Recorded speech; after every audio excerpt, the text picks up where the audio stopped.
అందరికీ నమస్కారం అండి. తెలంగాణ రాష్ట్ర వ్యాప్తంగా ఉన్న పెన్షన్ సంబంధించి గాను ఎట్టకేలకు రాష్ట్ర ప్రభుత్వం అయితే గొప్ప శుభవార్త అయితే చెప్పిందనమాట. సో, ప్రస్తుతం మనకి ఆసరా చేయూత పెన్షన్ సంబంధించి చూసుకున్నట్లయితే మనకి రూ. 4,000 అలాగే రూ. 6,000 సంబంధించి గాను నిధులనేవి అయితే విడుదల చేయబోతుందండి. ఇక్కడ మనకి దీనికి సంబంధించి ఎప్పుడు పెన్షన్ పంపిణీ చేయబోతుంది, అలాగే పాత పెన్షన్ సంబంధించి పెన్షన్ పెంచేందుకు ఎప్పుడు సిద్ధమవుతుంది అన్న దానిపై ఈ వీడియోలో పూర్తి సమాచారం అంతా కూడా తెలుసుకుందాం.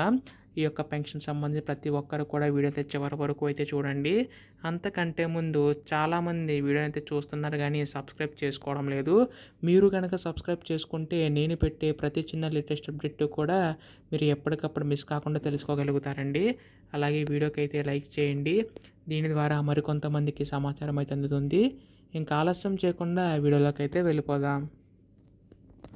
సో, ముందుగా మనకి ఈ ఆసరా చేయూత పెన్షన్ సంబంధించి చూసుకున్నట్లయితే రాష్ట్ర ప్రభుత్వం అయితే గొప్ప శుభవార్త అయితే చెప్పిందండి.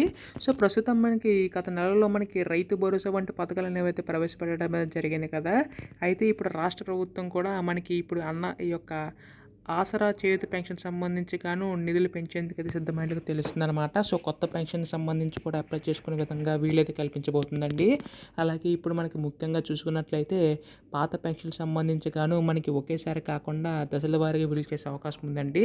అలా ఎందుకంటే మనకు ప్రస్తుతం చూసుకున్నట్లయితే రాష్ట్ర ప్రభుత్వం అయితే రైతు భరోసా అనేది ఒకేసారి కాకుండా దశల వారీగా మార్చి 31 తేదీలోపు కూడా నిధులు అనేవి అయితే విడుదల చేయనుందండి.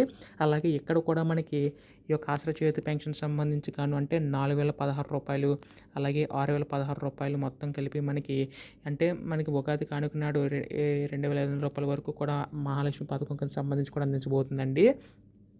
అయితే 4,016 రూ. 6,016 సంబంధించి పెంచేందుకు అయితే సిద్ధమైనట్లు తెలుస్తుందన్నమాట.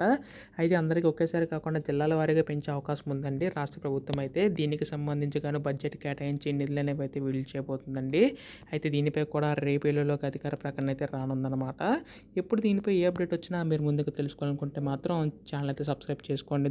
ధన్యవాదములు. జై హింద్.